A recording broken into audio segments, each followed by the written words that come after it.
हमारे साथ में कांग्रेस की ओर से प्रवक्ता जितेंद्र मिश्रा जी, आपका बहुत स्वागत है जितेंद्र जी, और वरिष्ठ पत्रकार राजेश जौहरी जी, आपका भी स्वागत है। पहला कमेंट जितेंद्र जी आपसे ही, साफ तौर पर बीजेपी कह रही है कि कांग्रेस में जो कलह है वो अब अभी तक तो पीसीसी दफ्तर में चलती थी, अब सदन में आ गई, सदन के भीतर भी कांग्रेसी आपस में एक दूसरे को नीचा दिखा रहे हैं या फिर इस तरीके से हालात पैदा कर रहे हैं कि खुद कांग्रेस की किरकिरी हो रही है। उसमें गोविंद सिंह राजपूत ये जोड़ रहे हैं कि सीधे सीधे युवा और बुजुर्ग पीढ़ी में ये अब जो है कुर्सी की जंग शुरू हो गई है। क्या कहेंगे जितेंद्र जी? देखिए, गोविंद सिंह जी के बयान को मैंने सुना। गोविंद सिंह जी का बयान तो इस तरह का बयान है जैसे 900 चूहे खा के बिल्ली हज को जा रही हो। वो चलनी बोल रही है जिसमें खुद 72 छेद हैं। गोविंद सिंह जी क्या संस्कार और क्या परंपराएं बताएंगे? उन्होंने खुद परंपराओं का निर्वहन किया हो तो आप बताइए।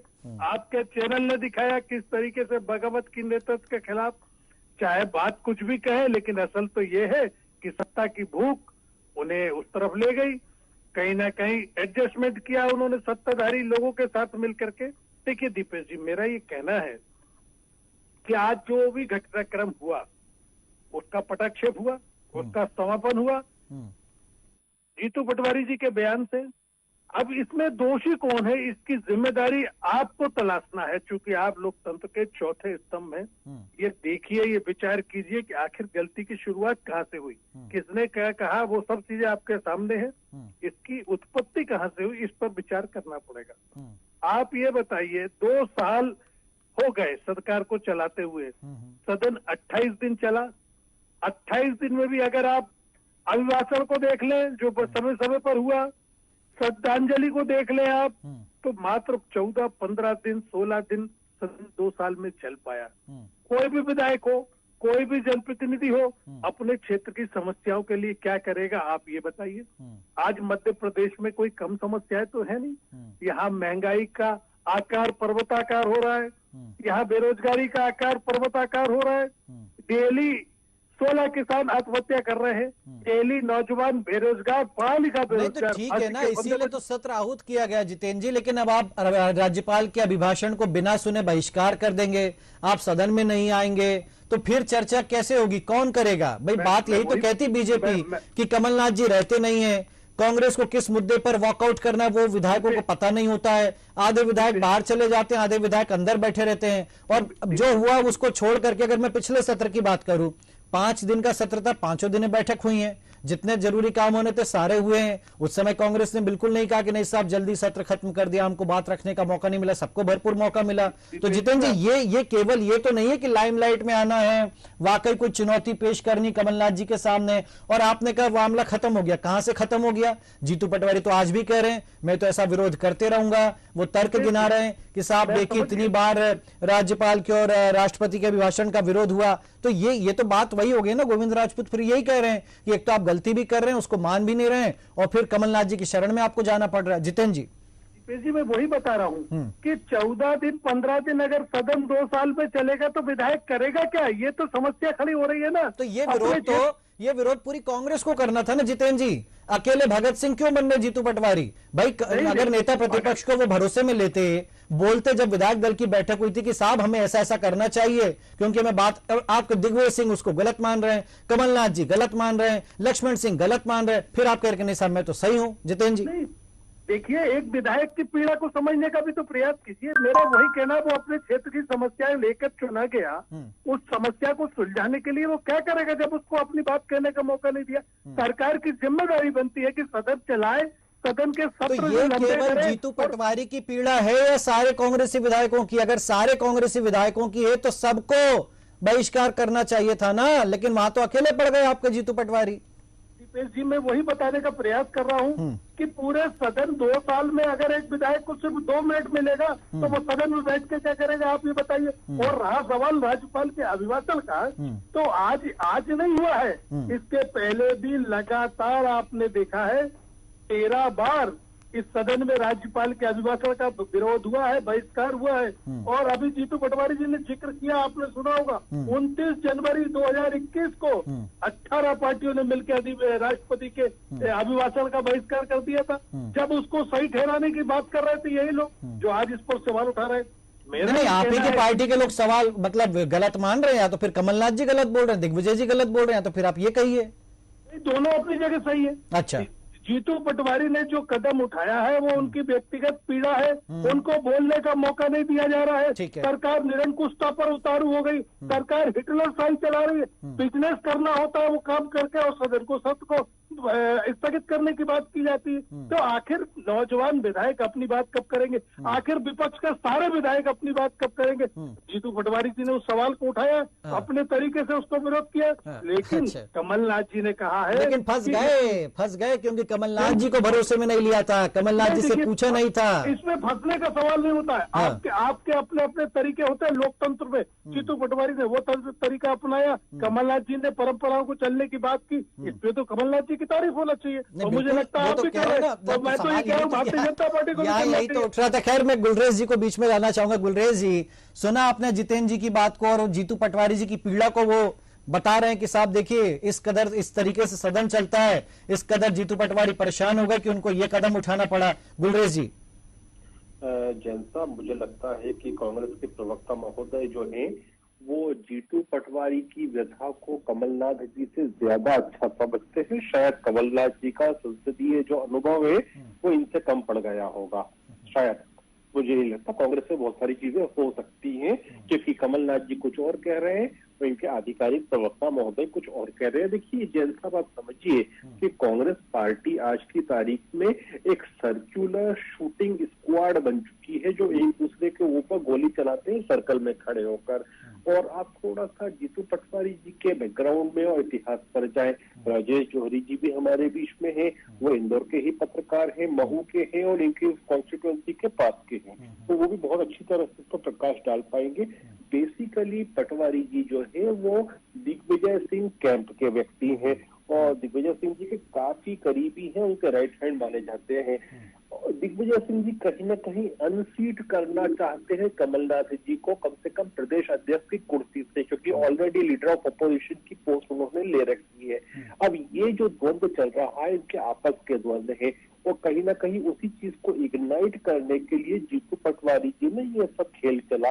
और जब उनको लगा कि पूरी तरह से पाले पिट चुके हैं, पासे पिट चुके हैं, तो दिग्विजय सिंह जी ने भी एक तरह से डिप्लोमेटिक स्टैंड लिया और फिर उनको भी कहीं ना कहीं टर्न अराउंड करना पड़ा। तो ये कांग्रेस की अंतर कला है, जो पहले सड़क पे दिखती थी अब सदन में भी दिख रही है, लेकिन अच्छी बात नहीं है। इससे जो मर्यादाएं हैं जो सदन की, वो कहीं ना कहीं धूमिल होती है, लेकिन आज तक कांग्रेस को कोई मर्यादाओं की चिंता रहती नहीं, नहीं ठीक है गुलरेज जी, लेकिन वो आज जीतू पटवारी ने गिनाया कितनी बार क्या क्या हुआ। राज्यपाल के अभिभाषण का बहिष्कार हुआ, राष्ट्रपति के अभिभाषण का बहिष्कार हुआ, जब तो कोई इतना हल्ला नहीं मचा जितना जीतू पटवारी ने किया, तो हल्ला हो रहा है। 2021 का बता रहे हैं राष्ट्रपति का, उसने भी लीड इनके पप्पू साहब ने ली थी और उन्होंने करवाया था। तो मैं वही तो कह रहा हूँ आपको कि इन लोगों ने सारी मर्यादाओं को तार तार कर दिया है, क्योंकि इनका अंतिम समय चल रहा है और उसी में ये इस प्रकार की हरकतें कर रहे हैं। मरता क्या ना करता वाली अवस्था है साहब। कुछ दिनों की बात है, कोई पूछने वाला भी नहीं मिलेगा। अगला चुनाव होगा तो मुश्किल से 2-4 विधायक आएंगे। चलिए राजेश जी, एक कमेंट आपसे। आप तो पड़ोसी हैं जीतू पटवारी के, लेकिन ये क्या आप पूरी स्थिति कैसे देखते हैं? क्या हुआ जो मतलब अब क्या कहा जाए, बहुत सारी कहावतें, लेकिन ठीक नहीं होगा। लेकिन यहाँ पर जो जितेंद्र जी कह रहे हैं, जो पटवारी जी कह रहे हैं, या फिर जो कमलनाथ और दिग्विजय का स्टैंड है, क्या टिप्पणी आपकी? देखिए, जीतू भाई का जो अपना खुद की एक पर्सनालिटी है, वो जब मिनिस्टर बनने से ठीक पहले की बात है, एक आपको ध्यान होगा चौथराम चौराहे पे उन्होंने एक वो दुकानें बंद कराने में, वो वीडियो आज भी सोशल मीडिया पे है। वो इस तरह का वीडियो था जैसे गांव के बिल्कुल, हालांकि हमारे बहुत रिस्पेक्ट है हमारे मन में उनके लिए, लेकिन उस वीडियो को देख के आपको पता चल जाएगा कि किस लेवल पे उतर जाते हैं वो, है ना। तो एक बात तो ये है, ये मिनिस्टर बनने के मुश्किल से 2 महीने पहले की बात है, इसलिए अपन ऐसा भी नहीं कह सकते कि बहुत छोटी उम्र रही होगी तब कह दिया उन्होंने। दूसरी बात ये है कि इस जो सेशन बजट सेशन होना है, इसमें तो टोटल 13 सिटिंग होनी है 25 मार्च तक, और वो सब डिसाइडेड है 13 सिटिंग में। उसके पहले गिरीश गौतम जी ने जो संडे को वो इस रविवार को जो ऑल पार्टी मीटिंग करी थी, उसमें बहुत सारी बातें, उसमें कंसेंसस बन गया था हर चीज का। बस कमलनाथ जी ने एक बात कही थी कि हर इम्पोर्टेंट इशू उठाया जाएगा, भले ही वो गायों की जो अभी रिसेंट एक जो गौ माता की मौत हुई है वो भी उठाएंगे, उस पर भी कंसेंसस बन गया था, ठीक है जो जो सवाल उठाए जाएंगे सरकार जवाब देगी।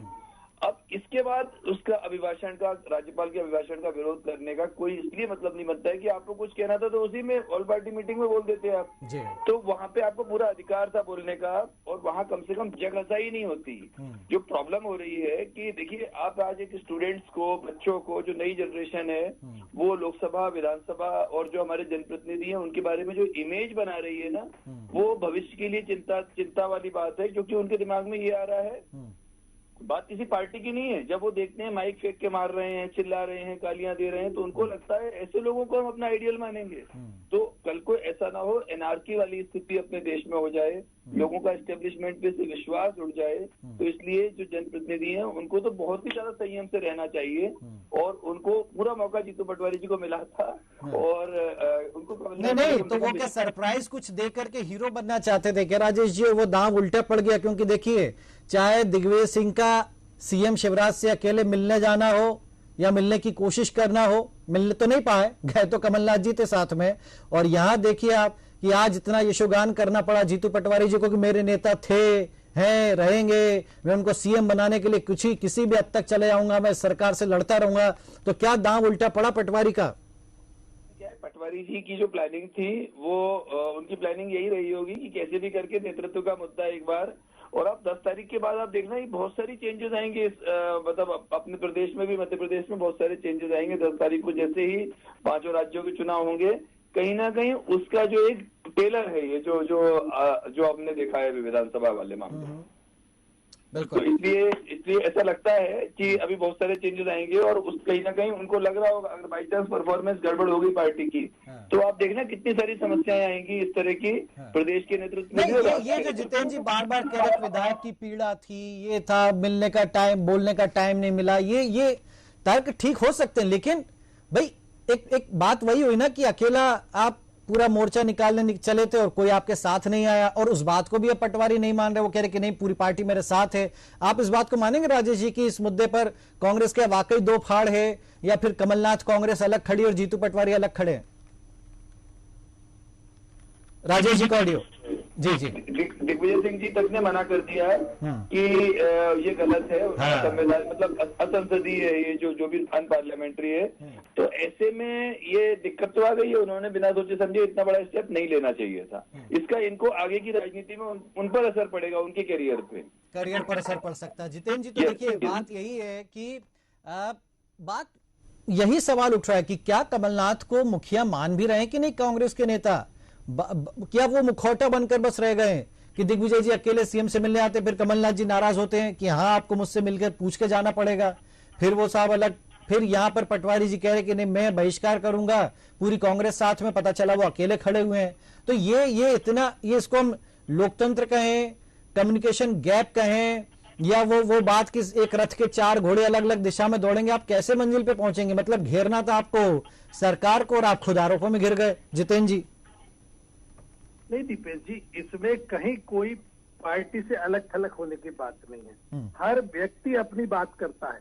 आज अभी गुलरेज जी बैठे, मैं उनसे कह रहा हूं, मैं उनको प्रमाण के साथ कह रहा हूं कि मध्य प्रदेश में 13 बार राज्यपाल के अभिभाषण का बहिष्कार हुआ है। आप एक बार उसको कहिए कि वो गलत था, उसको लेकर के मैंने कड़वा तू और मीठा कप, ऐसे नहीं चलेगा।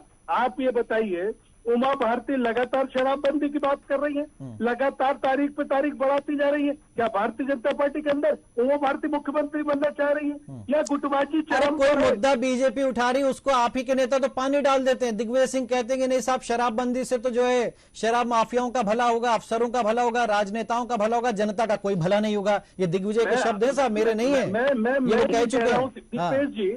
मुद्दा नहीं है, मुद्दा हम फिर विधानसभा पे आ जाए। जी, उमा भारती का कोई अपना व्यक्तित्व है कि नहीं है? उनके पास अपनी रिसर्च है कि नहीं है कि दिग्विजय सिंह जो कहते थे वो आप क्या उमा भारती के कंधे पर ही बंदूक रख के चलाएंगे साहब? कांग्रेस का कोई स्टैंड नहीं है क्या? विपक्ष में तो आप बैठे हैं, उमा भारती करें ना करें वो उनकी इच्छा, आपका क्या कर्तव्य आप ही अपना बताइए ना। नहीं दीपेश जी, ये संदर्भ जब आया जब आपने कहा और आपके साथ में बैठे भाजपा प्रवक्ता ने कहा कि भारतीय कांग्रेस के अंदर गुटबाजी चल रही, उस संबंध में मैंने कहा। अब आप ये बताइए कि आज प्रदेश में राज्यपाल को अभिभाषण पढ़वा दिया जाता है, जो सरकार की लिखित रिपोर्ट होती है, तो उस पर सवाल न उठाया जाए। आज सरकार जो चाह रही है वो राज्यपाल के माध्यम से कहलवा देती है। एनसीआरबी के आंकड़े क्या कह रहे हैं मध्य प्रदेश में? यही इसीलिए तो साहब एक प्रक्रिया होती है कि अभिभाषण पर चर्चा होगी, चाहे राष्ट्रपति का हो चाहे राज्यपाल का, अभिभाषण पर चर्चा होती है ना, उस वक्त ये सारी बातें रखनी चाहिए थी। चर्चा का मौका भी तो दे सरकार। आपने देखा सदन अपना बिजनेस करके और स्थगित किया जाता है। ये लड़ाई किसको लड़ना चाहिए? नेता प्रतिपक्ष को। नरोत्तम मिश्रा यही तो कहते हैं कि नेता प्रतिपक्ष तो सदन में रहते नहीं है, इसीलिए कांग्रेस के विधायक जो है बिल्कुल अलग अलग बटे रहते हैं, उनको पता ही नहीं कि उनको करना क्या है। बात यही तो उठ रही है, वो यही तो तंज कस रहे हैं कि नेता प्रतिपक्ष गोविंद सिंह को बना दिया जाए, डॉक्टर गोविंद सिंह को। तो बात वही कि मौका आप दे रहे हैं बार बार बीजेपी को आग में घी डालने का या तंज कसने का या चुटकी लेने का या आरोप लगाने का। जितेंद्र जी, दीपेश जी, मेरा वही कहना है कि उमा भारती भारतीय जनता पार्टी पे आरोप लगाने का मौका दे रही है क्या?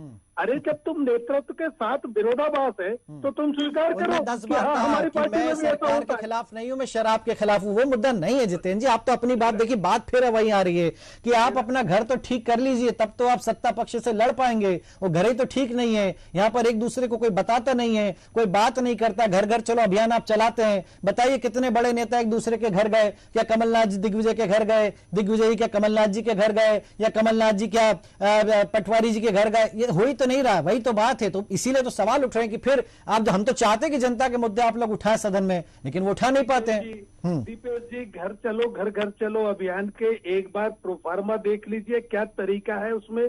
आपके चैनल ने भी दिखाया, जिसका आप मना कर रहे हैं। किसी के घर जाने की बात नहीं हो रही है कि दिग्विजय सिंह, फिर आप कल कहेंगे कि शिवराज सिंह के यहाँ भी जाना चाहिए था आपको, नरोत्तम मिश्रा के घर भी जाना चाहिए था आपको। कहेंगे भाई, इतनी तो समझ है। मेरा ये कहना है, क्या दिग्विजय सिंह जी कमलनाथ जी के घर जाए, कमलनाथ जी दिग्विजय सिंह जी के घर? अरे भाई, कोऑर्डिनेशन की बात, वो तो सब एक मंच पे इकट्ठा हो जाते हैं, चाहे कोई मौका हो, छोटे से छोटा बड़े से बड़ा। यहाँ कहाँ इकट्ठे हो पाते हैं? बात वही, अरुण यादव अलग जा रहे हैं, अजय सिंह अलग जा रहे हैं, ठीक है, कांतिलाल भूरिया जी दिग्विजय खेमे में, तो बात खैर। लेकिन ये जो शिकायत है गुलरेज जी, या विधायक की पीड़ा, अगर बहिष्कार करना पड़ा तो नहीं लगता आपको कि भाई आप अटैक कर दें चारों तरफ से, और उसमें आपको साथ भी मिल जाए? ये बड़ी, एक तो दोस्ती बड़ी रहस्यमय है, यहाँ पर समझ ही नहीं आता कौन किसके साथ है कौन किसके खिलाफ है। दिग्विजय मिलने के लिए टाइम मांगते हैं, कमलनाथ जी साहब आधे घंटे चर्चा कर आते हैं, फिर दिग्विजय को टाइम मिलता भी तो कमलनाथ जी साथ में चला। तो चल क्या रहा है प्रदेश में, हमें समझ ही नहीं आ रहा है कि कौन सत्ता पक्ष में, कौन विपक्ष में, कौन किसके साथ है, कौन किसका दोस्त है, कौन किसके खिलाफ है। गुलरेज जी, देखिए साहब, ये सब परेशानियां इनकी हैं। ये हम तो कहते हैं कि आज ये कमलनाथ जी को हटाकर लीडर ऑफ अपोजिशन चाहे दिग्विजय सिंह को बना दे, जो कि फिर कहीं चुनाव करवाना पड़ेगा इनको, और जीतेंगे हारेंगे जो भी होगा। तो यदि वो लीडर ऑफ अपोजिशन बन जाएंगे तो वो महत्व उनको मिलेगा। तो पटवारी को बनाते हैं तो उनको मिलेगा। ये इनका प्रोरोगेटिव है किसको बनाना है। देखिए, लीडर ऑफ अपोजिशन का एक प्रोटोकॉल होता है और हम लोग प्रोटोकॉल का सम्मान करने वाले लोग हैं। तो जो प्रोटोकॉल कमलनाथ जी का है वो उनको मिलता है। अभी मुझे ये समझ में नहीं आ रहा कि कांग्रेस पार्टी के जो प्रवक्ता महोदय बैठे हैं क्या बात कर रहे हैं, उसका हाथ कहाँ है, सिर कहाँ है, पैर कहाँ है, ये मुझे समझ में नहीं आ रहा। इनका शायद कहना यह है कि जब कहीं ना कहीं जीतू पटवारी जी के कर्तव्य के ऊपर कमलनाथ जी ने आपत्ति जताई तो कमलनाथ जी गलत कर रहे थे शायद, या तो इनसे ये पूछवा लीजिए कि क्या कमलनाथ जी ने गलत किया क्या। ठीक है, नहीं तो हमने पूछा ना, वही तो बात है ना कि अगर जितेंद्र जी, अगर हो भी गया था, जीतू पटवारी ने फैसला ले भी लिया था, तो फिर पूरी कांग्रेस को साथ में खड़ा होना चाहिए था। उस समय आप बड़ा सदन की परंपरा और लोकतंत्र की दुहाई और तमाम चीजें दी, और देखिए साहब वो पटवारी जी अलग थलग हो गए, तो उनकी जो बात थी वो तो दबी रह गई। और उसमें नाथ जी जो हैं वो सरकार के भी साथ खड़े हो गए, प्लस जो मुद्दा उठाना था, बात वही है ना कि जिस पीड़ा की आप बात करें, अब क्या वो जो बाकी विधायक आपके जो और मुद्दे उठाना चाह रहे होंगे, जो अटैकिंग मोड में आना चाह रहे होंगे, अब यहाँ तो फिर वो ठंडे पड़ गए होंगे कि साहब देखिए जीतू जी अकेले चले थे, उनका क्या हाल हुआ, फिर लौट के जीतू जी घर को आ गए। अब हम अकेले कोई निकलेंगे मोर्चा लेकर के, पता चला कल को हमको भी लौटना पड़ा, क्योंकि यहाँ तो एक छत्र राज कमलनाथ जी का है। कोई तो ये भी आरोप लगाता है कि 12 लोगों की टीम जो है वो पूरी प्रदेश कांग्रेस को चला रही है, बाकी तो किसी की कोई सुनवाई होती नहीं है। तो ये तमाम आरोप लग रहे हैं जितेंद्र जी। अगर जीतू पटवारी ने ये किया भी तो क्या उनसे मिल बैठ करके चर्चा नहीं करनी चाहिए कमलनाथ जी को कि भाई ये किन हालातों में आपने डिसीजन लिया, क्यों ऐसा हो रहा है? क्या इस बात को कमलनाथ जी रखेंगे? क्या इस पर विरोध दर्ज कराएंगे सदन के भीतर? देखिए दीपेश जी, मेरा सबसे पहले कहना है कि बुनियादी मुद्दा ढूंढिए क्यों हुआ ये। आज एक विधायक अपनी बात दो साल के अंदर उसको 2 मिनट मिलता है और आप कहते हैं विधायक आक्रामक क्यों हो गया। हमारा यही तो कहना है कि आप ये बताइए, अगर सदन की कार्रवाई बराबर चले, सभी को बराबर मौका देने का काम करे तो निश्चित तौर पर इस तरह की बातें नहीं होंगी। लेकिन यहाँ तो सदन को स्थगित करने की सरकार को कोई हमारा ये कहना जितेंद्र जी कि भाई ये विरोध भी होना है तो संवेद स्वर में होता, पूरी ताकत के साथ होता तो शायद कुछ बात अलग होती, कुछ इम्पैक्ट अलग पड़ता। लेकिन ये या तो अपनी अपना राग या अपनी लाइन बड़े करने की कोशिश कर रहे थे पटवारी जी, फिर मिटानी पड़ी लाइन जो खींची हुई थी। हालांकि वो कह रहे कि मैं स्टैंड पे कर, लेकिन खैर लास्ट कमेंट राजेश जी आपसे कि क्या हैंडल कर पाए नाथ साहब इस मामले को? क्या वो करेंगे, कोई डैमेज कंट्रोल की आगे कोशिश करेंगे, या फिर जैसे चल रहा है वैसे ही चलता रहेगा? सिंधिया नाराज हो या दिग्विजय नाराज हो या कोई नाराज हो, नाथ साहब को कोई फर्क नहीं पड़ रहा, ये कांग्रेस के भले के लिए नुकसान के लिए? जौहरी जी देखिए दीपेश जी, कांग्रेस को अगले साल चुनाव लड़ना है। कांग्रेस को मतलब हर पार्टी को इस प्रदेश में चुनाव लड़ना है और बहुत अहम चुनाव रहेंगे, बड़े क्रूशियल चुनाव रहेंगे। और कमलनाथ जी और दिग्विजय सिंह जी को ये करना चाहिए था, चलो पटवारी जी ने कहीं गलती कर भी दी तो उनके साथ खड़े हो जाना था, कुछ नहीं बिगड़ता। देखिए जैसा उदाहरण अभी जितेंद्र जी ने बताया कि पहले भी कई बार लोकसभा में भी हुआ है, विधानसभा में भी 13 बार हुआ है, तो एक बार और हो जाता, उसमें क्या है, इसमें कोई बड़ी बात नहीं थी। लेकिन अगर आपकी ये जो टकराहट है, आपकी ये जो फूट है, ये जो आपका बूथ लेवल का कार्यकर्ता है, आपका जिले का तहसील का कार्यकर्ता है, वहां जाएगी और जो आपका वोटर है तो वोटर को खिसकने में देर नहीं लगेगी, फिर इतनी तेजी से वो गड़बड़ होगी, फिर चुनाव में फिर फिर उस समय जब चुनाव आ जाते हैं फिर उस समय वो रास्ता नहीं बचता है, फिर आप चाहे कितना ही प्रचार कर लो, कितना ही पब्लिक के बीच में। मैं छोटा सा कमेंट पूछ रहा हूँ राजेश जी, क्या वर्चस्व की लड़ाई चल रही कांग्रेस में? क्या कमलनाथ के लिए चुनौतियां जानबूझकर पेश की जा रही हैं? है और कहीं ना कहीं जब भी कोशिश यही रहती है, पर कमलनाथ जी हर बार बहुत पावरफुल होके उभरते हैं, ये बात सही है बिल्कुल। और लेकिन ये है कि कमलनाथ जी ने उस तरह से हैंडल नहीं किया, इसको डैमेज कंट्रोल बड़े अच्छे से कर सकते थे और भले ही वर्चस्व की लड़ाई होती, वो बाद में घर के अंदर कुछ भी कह देते, लेकिन वहां पे उनको सपोर्ट करना चाहिए था। अगर बीजेपी होती तो ये करती, आप विश्वास मानिए। ठीक बात है। शुक्रिया आपका जितेंद्र जी, गुलरेज जी और राजेश जी, आपका हमारे साथ